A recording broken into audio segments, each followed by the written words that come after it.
All right, I think we could get started. Um, all right, hi everyone. Happy Friday. Thank you for joining today's webinar on the recent updates to the Ads Manager platform, which rolled out yesterday. I'm super excited about this one. Not only it's my first webinar, but it is to show you what our product and technology teams have been working on these past few months. So very excited.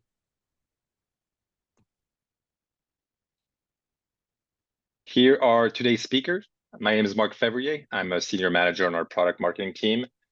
I am joined by my colleagues Glenn Allen, one of our platform specialists, as well as Natalie Mandrico, senior product manager here at Ground Truth, who has been instrumental in the building of these new features. Let's take a look at the agenda.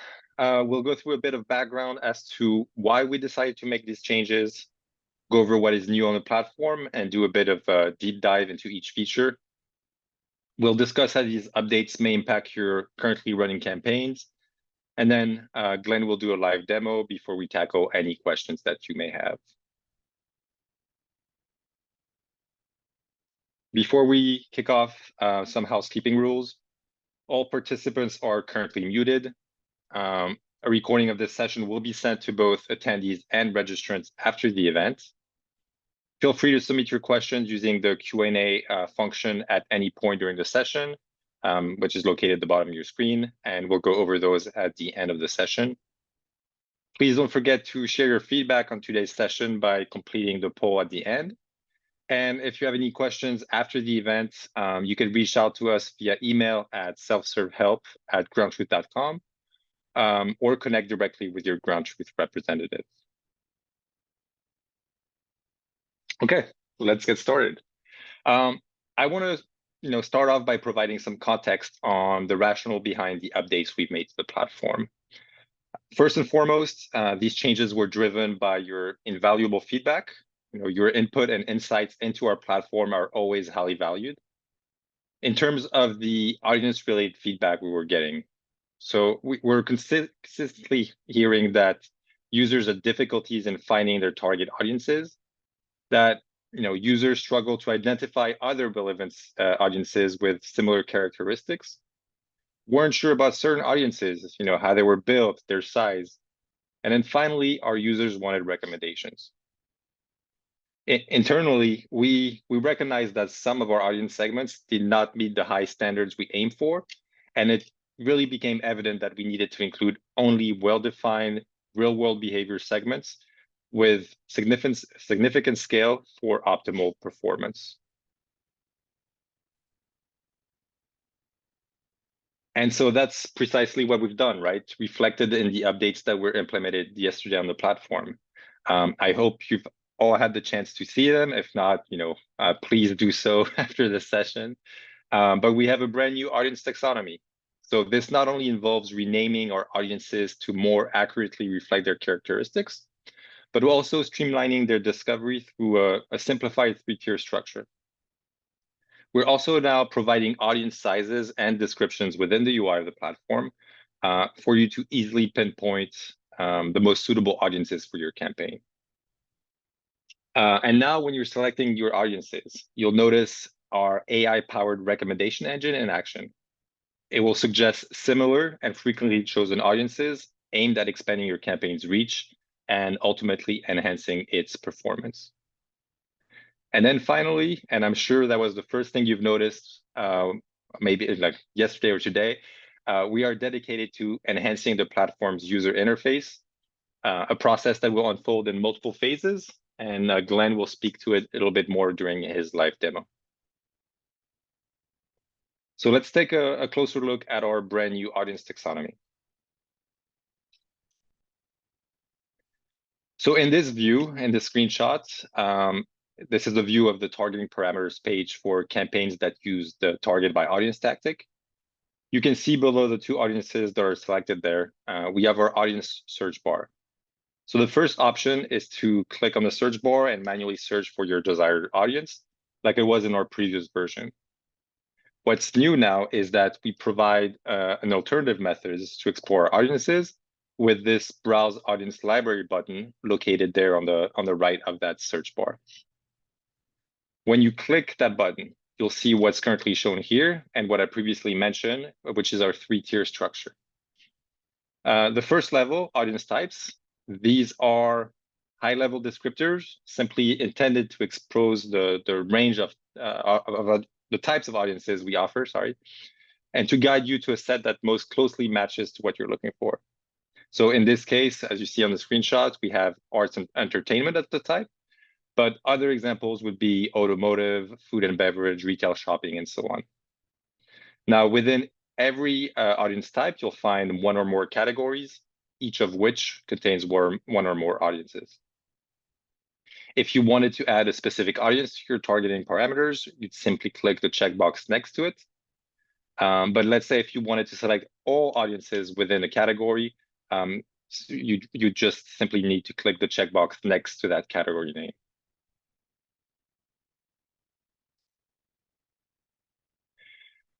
As mentioned prior, you'll notice the size of each audience and category is now displayed in the UI. So if you hover over one of those categories or audiences, you'll see a brief description of that segment, its construction method, and how it was built essentially. One thing to note here is that the sizes are at the national level and they'll not update based on location filters. So, for example, if you selected a couple audiences and then selected California, the size of these audiences would not change based on the geo that you selected. However, this is the purpose of our new forecast, well, not new, but enhanced forecasting tool that you can always find on the right side of Ads Manager, which gives you estimates of your daily available impressions, daily budgeted impressions, and audience daily reach based on those campaign parameters. So if you go to the next slide there, Glenn, that's exactly what I'm talking about. On that right side, based on the audiences you've selected, the geo you've selected, the creatives you've put in, these will update on the right. If you are interested in adding other types of audiences to your campaign, like location group audiences built via our location manager platform, custom audiences, or even first or third party audience segments, such as retargeting segments that you've built, or third party segments from LiveRamp, you will find them located here at the bottom of the menu under other types of audiences.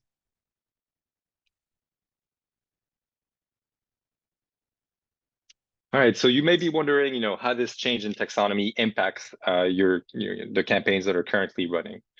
I'll go through this list fairly quickly, but we have an example in the next slide that may be better to understand. So for old audiences that we continue to support, and we'll keep the same name under the new taxonomy, nothing changes, except that you'll now see the size of the audience within the UI.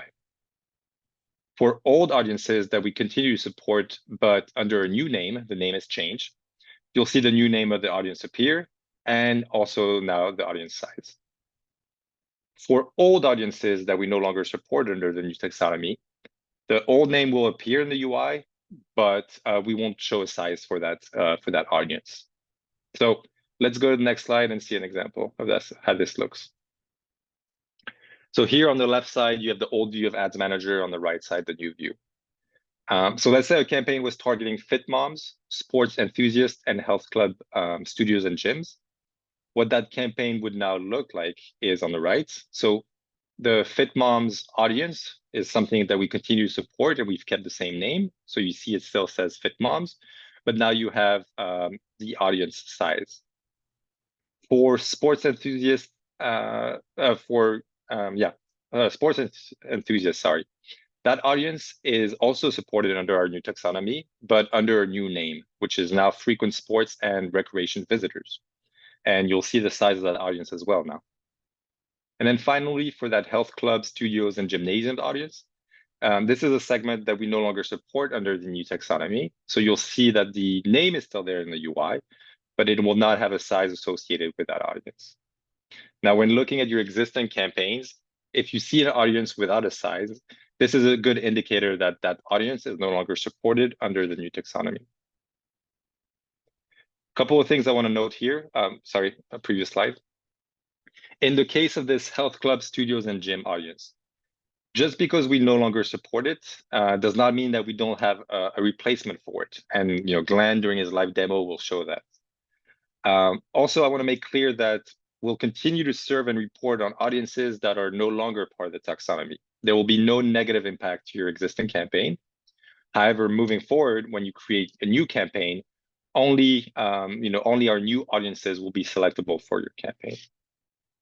And then three, if you're wondering which audiences are no longer supported or what are the new names for audiences and how it maps to the old names, you can find those in our help page, which we'll now add in the chat.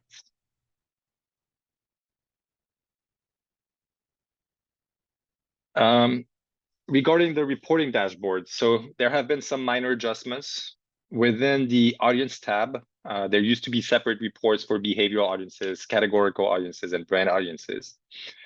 We've now unified these into a single report named GT audiences or GT audience, since we no longer distinguish between behavior, category, and brand audiences. So we've essentially consolidated everything into one comprehensive report. The same thing applies to our reporting by product reports. So we've combined location audience and behavioral audience into GT audience. Also, we've separated location group into its own category, now labeled location group audience. All right, moving on, let's take a look at our audience recommendation engine. I want to start off by talking about why we create this feature. Several reasons behind it. First, we wanted to take the burden off you to know and understand our full taxonomy. We've got lots of audiences available, and our goal was to streamline the campaign building process. Second, this tool enables you to choose from a broader range of similar and relevant audiences that resonates with your target segments, including audiences you may not have previously considered, right? And that's the entire goal. You may find that it recommends audiences, and you're like, "Oh, I hadn't thought about this," and this will be good to increase your reach, but also to target new audiences. And third, the objective is to enhance your real business outcomes. So whether it's raising awareness or driving visits, by expanding your campaign's reach, you in turn enhance its overall performance. So let's take a look at how it works. When you select audiences, you'll notice popping up our audience recommendation engine within the UI. So here you can see it at the bottom right. This engine suggests audiences that have been targeted by previous campaigns from other advertisers with similar audience selection. So think of Amazon, right? When you add an item to your cart, you'll see this frequently bought together section that shows other items that shoppers bought with the same selection of items that you put in your cart. And this is essentially how our audience recommendation engine works. So in this example that you can see right now is I've chosen Equinox Fitness Club visitors, and 24-hour fitness visitors. So you can see in the bottom right, I'm being recommended 5 audiences. Looks like the first 4 recommendations are other gyms, which this is great. It'll increase the reach of my campaign. And then the 5th one is Whole Food shoppers. Now that one's interesting and may not have been an audience that you would have considered, but it makes sense, right? People that exercise are probably also conscious about what they eat, thus more likely to shop at a place like Whole Foods. If you wanted to add one of those recommended audiences, you could simply click on that plus sign next to it. But you can also add all 5s in one go by clicking that corresponding button below. And then you have the option to close that little pop-up, but if you wanted to see it appear again, you would click on our audience recommendation engine icon, which is this little brain icon that you can see next to the browse audience library bar. One thing that's important to note is that these recommendations do not consider the geographic area you are targeting. So before adding a recommended audience, make sure it aligns with your the geographic area that you're targeting. With that, by that I mean, and I'll give you an example. Let's say you are targeting grocery shoppers in Texas. You might get an audience recommendation for Publix shoppers, even though Texas doesn't have any Publix grocery stores. So always be mindful when selecting those recommended audiences. Next screen. A couple of quick things to note before we jump into the live demo. I've mentioned those before, but for audiences, the size is at the national level and does not change based on geo filters. For the recommendation engine, these recommendations are based on increasing your reach, and they also do not take location into consideration.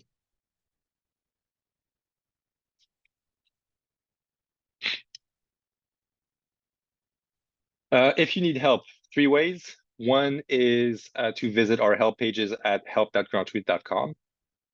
You can also reach out to us at self-serve-help@groundtruth.com.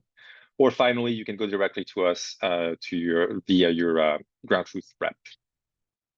And with that, I believe, yeah, I'll hand it off to Glenn for the live demo. Awesome. Thank you, Mark. I'm just going to stop my share for one moment and bring up the new and enhanced Ads Manager platform here. Go back to my screen share. Okie dokie. So first of all, welcome all new users. Awesome to have you with us here today. And thank you everyone for the time. Welcome back, returning users. This new UI, we're going to go through this first. If you've been on the platform before, this is going to be familiar. If not, this is the page you're going to get to right when you sign in to Ads Manager. So I'm going to walk you through this before we get into an actual campaign build and play around with the new audience taxonomy and recommendation engine in a live environment. So for here, a few things to note. When you sign in, there's 3 tiers to your overall account. So the actual top tier is called a tenant. That's what we refer to as a tenant. So in this case, I'm in a test account and I've labeled the tenant Truth Ground, play on words, if you will. So that is the top level. After that, there's a second tier called organization. And then below that, you can have as many accounts as you like within your actual tenant. So if you click on this icon up here, you'll see from here, you can navigate between your own individual accounts, all that live within the overarching, in this case, Truth Ground tenant. When you're in this tenant dashboard here, you can navigate between campaigns that are currently running. Of course, right now we don't have any.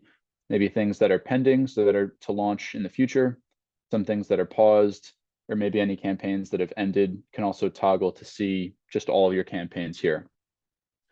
Now, the biggest change next to the update of the aesthetic and the color scheme, which now aligns more closely to our new color scheme as a company, is going to be this hamburger icon menu up on the top left.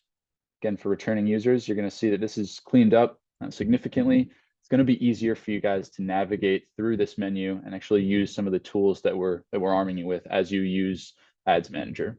So the View Dashboard button, that's just going to bring you right back to this page if you're ever on another page within this view. The organization is what I was talking about earlier. So that's that second tier within, once there's the tenant, the organization, which is here. You're not going to use this all too frequently. Usually will be something that when you set up your tenant for the first go around, you'll get this out of the way. And then what you're probably going to be using more is these manage accounts. So with the accounts, this is where, like I mentioned prior, you can build out as many accounts within your tenant as you want. In this case, I used an example of Apple.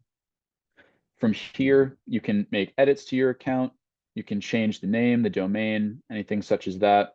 And this is where you can also build out conversion and site retargeting pixels that will be on the account level mapped to your accounts accordingly.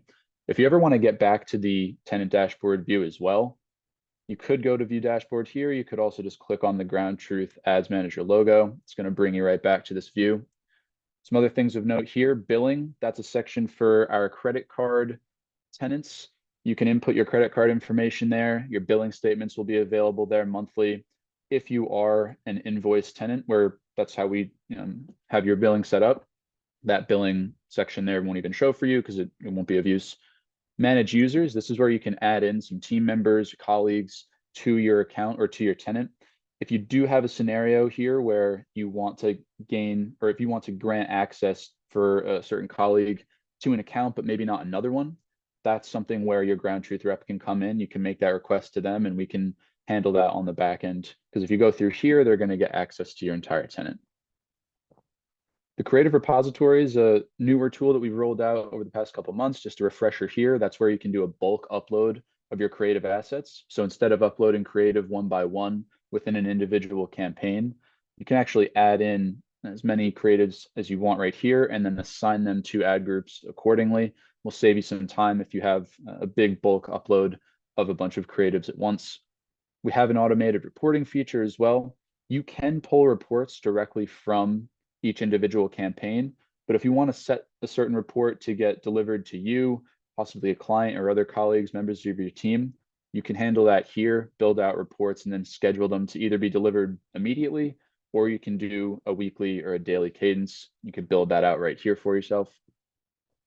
You can purchase or place direct mail orders directly from this new menu as well. So if we click there, this will show all of your orders that currently exist. Of course, right now we're not running any, but if you press new orders, that's going to bring you directly into the audience-based direct mail microsite that we're running right now to place those orders in. And the last thing is account settings. That's just going to bring you directly back into that account page that we showed before. And this is where you can, again, make adjustments or edits to your account or build out any tracking pixels, either conversion or site retargeting. Coolest thing here, or I'm saying coolest is coolest for me, would be we have available apps on the bottom. This section wasn't previously there. This is just going to really make the navigation to the apps available to you as the user much simpler. Location Manager is something that all users, for the most part, are going to have access to. For any returning users, you're going to remember really the only way to get into Location Manager was to either have the link or to go in through an actual campaign that you were building. Now you can just get there straight away from that hamburger icon menu. So this will bring you directly into your own Location Manager view. Again, just going to be a much easier way to navigate to this platform here. Now, those are the changes that we've seen so far in the UI. Again, this is the first rollout. We're going to be going through phases here. So the UI, taxonomy, everything is going to be updated and improved upon in the coming months. So this is just phase one here. Now, what I want to show you is obviously the audience taxonomy and the recommendation engine.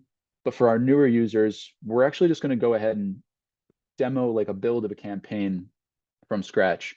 So the way to do that is to actually build out a campaign. Here you press new campaign. We're going to name this testing. Just throw the date on there. And your first choice here, this is an important one. So you have a choice between ad group and campaign budgets. 9 times out of 10, we're going to recommend that you use ad group budgets. That's just going to give you the flexibility to allocate your budget depending on what tactic you want. Whereas campaign budget you'll set an overall budget for the entire campaign, and wherever impressions are most easily available, that's where the spend is going to be allocated. So you get your own choice and flexibility with ad group budgets. That's what we're going to recommend going with more often than not. After creating a campaign, you get thrown directly into an ad group. I just like to back it up real quick and show you guys that this is the campaign that we just created, right? We just built this out.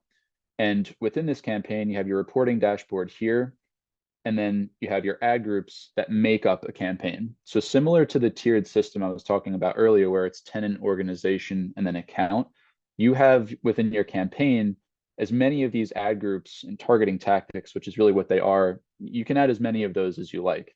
We actually like to preach and encourage users to have a diversity, a nice healthy mix of ad groups per each campaign. And as you can see, there's a reason for that. So if we go into this ad group, within each ad group, you can target by a multitude of ways. The reason why we recommend having a good healthy mix of ad groups is because you can only select one targeting like choice here per ad group, and you can only select one device type. But again, you can build a campaign out of multiple ad groups. So we typically speaking, diversity, good positive results follows diversity in your targeting mix. So we have target by audience. That's what obviously we're going to be going over, so we can show off and test the new audience taxonomy and recommendation engine. Just as a refresher, and for anyone new, we can target by location as well.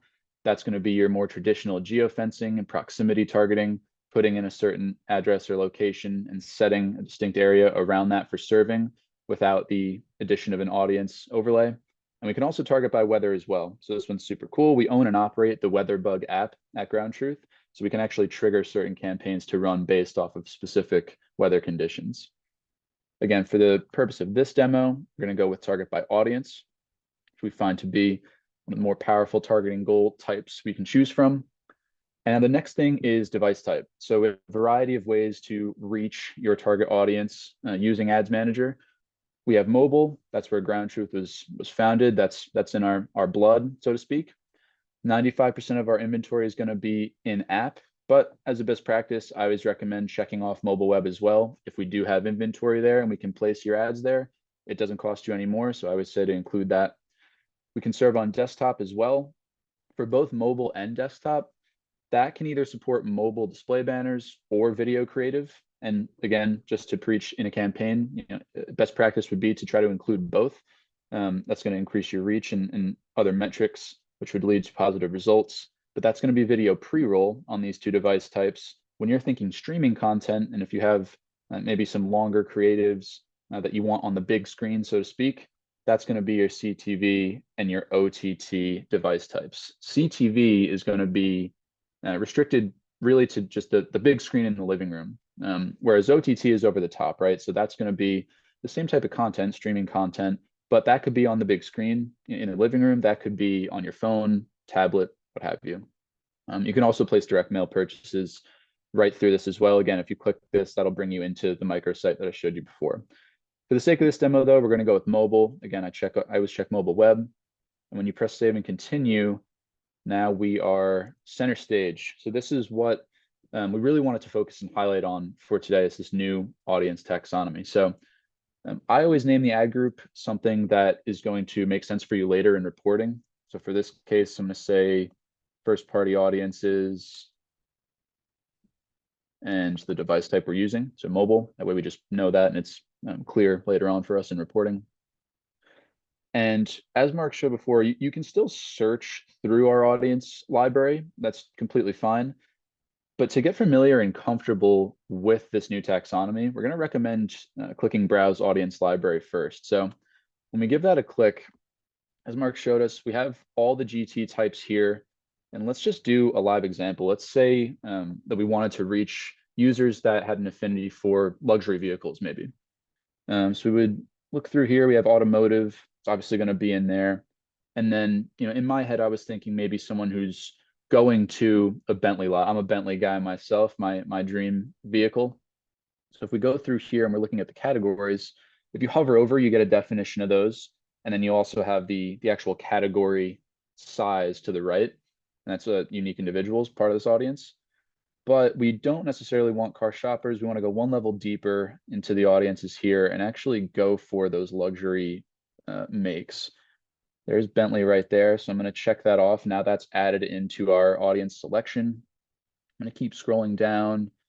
And I'm just looking for high-end vehicle makes. So Lamborghini, that's one there. And Maserati. There we go. So let's say we were comfortable with these selections. And I'm a New York State guy. Let's throw a New York State location filter over that because obviously we don't always want to be targeting across the country. We do want to include that location overlay depending on who you're looking to reach. So if we only want to reach users in New York State, we're going to throw that filter on there. And that's still taking into account the fact that we're only going to be reaching users who have gone to these specific car dealerships. If we look at the reach, exit out there for a second, only have a handful of thousands. So we might want to increase that so that we have better results moving forward, right, as we activate this campaign.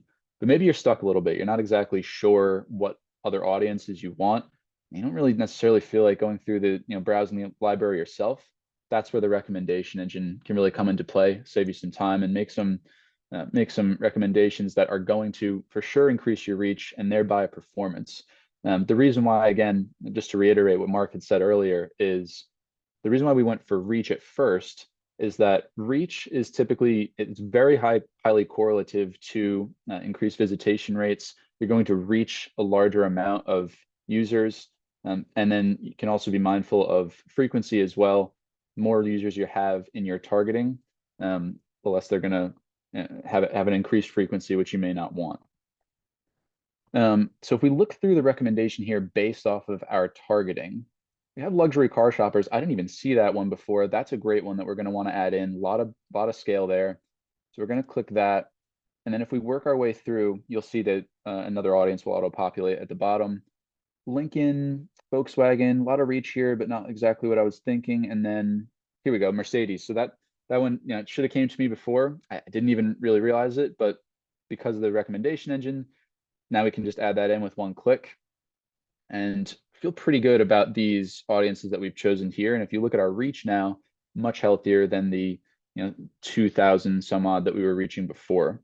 So if you do want to just double check exactly what luxury car shoppers is, similar to when you're going through the browse audience library menu, if you hover over, you see here, this is shoppers who visited luxury car dealerships at least once in the past 90 days. Hence why it's a little broader, but that's why we have a larger audience size here. So we're pretty happy with these selections. If you ever want to clear this and just do a fresh start, we can clear all and do it that way. Do one more example, just working our way through these new GT types here. Do something toward the bottom, maybe sports and recreation. So if we're trying to reach maybe, in my head, I'm a Dick's Sporting Goods kind of guy, vivid memories of getting athletic wear, things such as that for sports. It's probably going to be in sporting goods shoppers. So let's go in there and let's see what we got. Bam, right here. Real large audience size. Obviously, Dick's is very popular throughout the country. So I have 1 million users right there already. Let's just add in a few more. I'm an Eddie Bauer guy myself, and also quite the fan of LL Bean. So again, let's start with 3. Maybe these are the audiences you had in your head when you wanted to reach these types of shoppers. But when looking at the reach to the right, we have 10,000. It's a little bit larger than 2, but for this case, maybe we want to beef that up. And again, we're stuck. Let's use the recommendation engine. Let's see what we're getting recommended. So we have some similar here from what we were using before. Academy Sports, Best Pro Shops. These are exactly what I was thinking, but this one at the bottom is kind of catching my eye. So frequent sports and recreation visitors. I'm curious here, right? So let's give that a click and let's actually just go ahead and see what the definition is here. So reaching visitors, visited sports clubs and recreation centers at least 5 times. What was that in the past 90 days? That's pretty spot on for what I was looking for in the first place here. And you can see it's a very large audience. Just because what we just put in, I'm curious now too what the recommendation engine is going to spit out at us, taking that into consideration. So if we go down here, we have sport club visitors. That seems similar to me. So I'm going to throw that in just to compare the two. And then last one here, we see almost 13 million in scale for this outdoor fitness visitors. I'm going to throw that in as well. So now we have a very strong selection here. You can see on the right, the audience daily reach is very healthy. But I did want to just check on exactly maybe what these audiences were, and we can make some, we can chisel it down from there. So we have visitors who visited sports clubs at least once in the past 120 days. And then for outdoor visitors, fitness visitors, this is going to be visitation patterns to sporting good retail shops, outdoor recreations, ski resorts, campgrounds, parks, that sort of thing. In my head, maybe that was kind of what I was envisioning in the first place. So at this point, since we have such healthy scale, and this is a super targeted audience, this is really what we wanted, can even start to whittle down some of these selections. Maybe we don't need these, and maybe we only proceed with these 2 audiences here. You could see the audience daily reach is still very healthy, and we're in a good spot to not only pace in the campaign in full, but also to excel in whatever our KPIs may be. Let's clear the selection. And I know Mark mentioned this. I wanted to do one test here of if you have an audience in your head that was in the taxonomy prior and it's not included anymore, what happens? What does that look like? So I think what Mark was showing us was it was health clubs and gymnasiums. Okie dokie. All right, so you see here that audience didn't populate for us, and that's because it's not supported in this new taxonomy. But considering what we actually are searching for, health clubs and gymnasiums, all of these audiences here more or less kind of fit exactly the type of user we were looking for in the first place. So also remember, we're looking for New York State here. So we're going to go New York Sports Club. We'll throw that in. I'm a New York Sports Club guy myself. So what else we got? We got LA Fitness. It's another big one. And then let's go Retro Fitness. So based off of these audiences, again, we have 3. let's see what the recommendation engine pushes out to us, and maybe we want to add in some more depending on what the results say. Right at the top, as you may expect, at this point, very intuitive tool here. We have frequent fitness center visitors. That might accomplish exactly what we're looking for. We'll add that in and look at the definition in a second. We see our outdoor fitness visitors come up again. Maybe not what we're looking for right now. It's there because we have that very healthy reach. But let's throw in some other brands so we can have them in case maybe frequent fitness center visitors isn't exactly what we want. So we have these audiences in here now. Super healthy daily reach on the bottom, almost 100K. But let's look at frequent fitness center visitors. Let's get a definition on there. It's reach visitors who visited gyms or fitness studios at least 5 times in the past 90 days. That is pretty much exactly what we want. And considering at first we were really looking for health clubs and gymnasiums, that would be users going to those sorts of POIs. So I think we may actually only need this one audience to accomplish essentially targeting who we would have formerly been able to search for in the old taxonomy. So if we look at the reach on the right, we have 50,000 here, again, super strong. We can proceed only with this selection here. I want to show you guys too, Mark had mentioned, but just to reiterate, that if you scroll all the way to the bottom, you have this other types of audiences type here. So if you drop that down, this is where you're going to have custom audiences live. That's if you work with your GT rep on a solution where maybe you have an audience that you're seeing in the new taxonomy, and you maybe want to combine that in a certain way or adjust it slightly possibly. You can work with your GT rep on that, and those audiences will show in custom audiences here.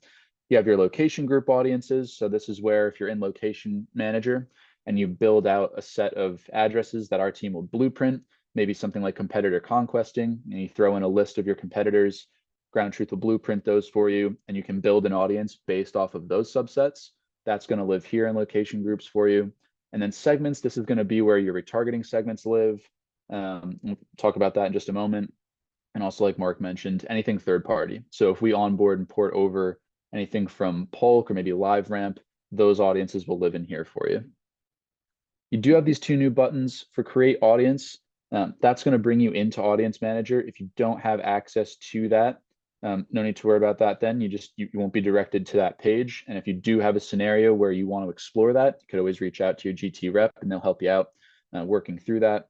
And then you have your add new location group page, which clicking this will bring you also back into Location Manager, which if you remember, can also get there through the hamburger icon menu in this available apps section on the bottom. So we have, just want to walk you through the rest of the campaign again for some of our newer users, just so everyone's familiar with some best practices here. You can specify a drive to destination. This is if you want to measure visitation. For any users that are seeing your ads, post ad exposure, Ground Truth measures and can report back to you visitation to a particular subset of POIs. So that would be, as a user, I see your ad, whether I engage with it or not. If I then go into your place of business, Ground Truth can measure and report that back to you. And this is where you would do that. You would create a location group. I have a test one in here for an Apple store at the World Trade Center. So you build out the location group. We have this particular point of interest blueprinted. You can then select that particular point of interest to put in here and measure the visitation. If you don't want to measure that, you don't have to. So you could always keep that disabled. And we have other filtering options here. We can filter by certain demographics like age, household income, devices themselves, publisher categories. As a best practice, we typically recommend keeping these open because if you nail your targeting up here, you don't want to restrict yourself any further than necessary. You want to make sure you're just reaching as many of these users as you possibly can. Can do a click optimization strategy if a high click-through rate is something of a paramount KPI for you. More often than not, we're going to recommend delivery just to maximize the amount of impressions that you're going to be getting from the platform. And then this is where this remessaging audience comes in that I mentioned prior that would live, just as a refresher, on this other types section down here in segments. So as a best practice, we're going to recommend to always build this out. I typically just name it whatever the ad group name is, so it's easier to find in the future. And what this is going to do now is any user that has actually served one of your ads, they're going to be bucketed into this audience that you can use for later use in a remessaging play. Now, I always say build it even if you don't think you're going to use it or maybe it's just not in the plans right now, but you can't build this retroactively. So I would recommend building it. If you want to use it, awesome. If not, no harm, no foul. From here, we're just going to move on through the next two sections of an ad group. Add creatives, this is very straightforward. This is where you can plug in your creatives if you haven't already from using the creative repository. We do accept, like all the specs for any banners are right here for you, depending on the device type that you choose. We do accept script tags as well. You can work with your G2 rep for any questions on that. We accept video, of course, like I mentioned prior. And we also have a really cool, this is fairly new as well over the last couple months, a scrolling text banner feature. This is a 320 by 50 banner that even if you have one of your own, we're going to recommend as a best practice to throw this in with the creative mix because we've seen excellent results from this. So you can change the color scheme to whatever matches your logo, which you can also upload. For this example, again, we're using Apple as the de facto example here, and maybe write something like, come into our World Trade Center store, something along those lines. We turn on scrolling just so you can get the visual here. And as you can see, I mean, this was really quickly actioned. We're seeing super high engagement rates from this, click-through rates of over 0.8% over the last couple months, and even increased visitation rates in some instances. So again, regardless of whether or not you have your own creative set, we would recommend throwing this in, giving it a test, and comparing the results because it should give you a nice uplift in performance. And then you get to the last section here. So this is just your budget and schedule section. We operate on a CPM model here. So 350 is going to be our base CPM. That's for anything mobile and desktop display. If you do want to run any video pre-roll on mobile desktop, that CPM base is going to go up to 8. And then for anything OTT or CTV, the minimum bid price is going to be 25. But for the sake of this example, again, we're going to go 350. Down here, we have our time frame. So this is when you want the actual ad group to launch and run through the flight. It's on a 2-click system. So if we wanted to go from maybe the 1st of April just through the month, we would make those clicks, then apply that. And then this is where the ad group budgets from way back in the beginning comes into play. So you have the flexibility here to actually allocate a certain budget to this individual ad group. In your head, maybe we have $1,000 for a campaign, but on this one first-party audience ad group, we wanted to do like a 60% split. So we would throw $600 into this individual ad group, and then we would save. Always make sure when you press save to make sure you see this prompt up in the top right that says the settings were updated successfully. Now we can leave the page, we can do whatever we want. But that concludes the live demo. So really looking forward to all your guys' feedback as you use the new tool. Any questions that have come up while I've been talking here. I'm going to kick it back over to Mark just for some closing remarks, but thank you everyone for giving me the time today. Really do appreciate it. Thanks, Glenn. Love seeing the new audiences and the recommendation engine like work hand in hand, and also those other features of the platform. Okay, so we're arriving towards the end of our session. I really hope that you found it valuable and that you'll find the updates we provided as beneficial enhancements to the platform. Our goal is really to enhance your ads manager experience, making it more enjoyable and efficient for you. So let's take a look at any questions that have come in, and we can answer those live.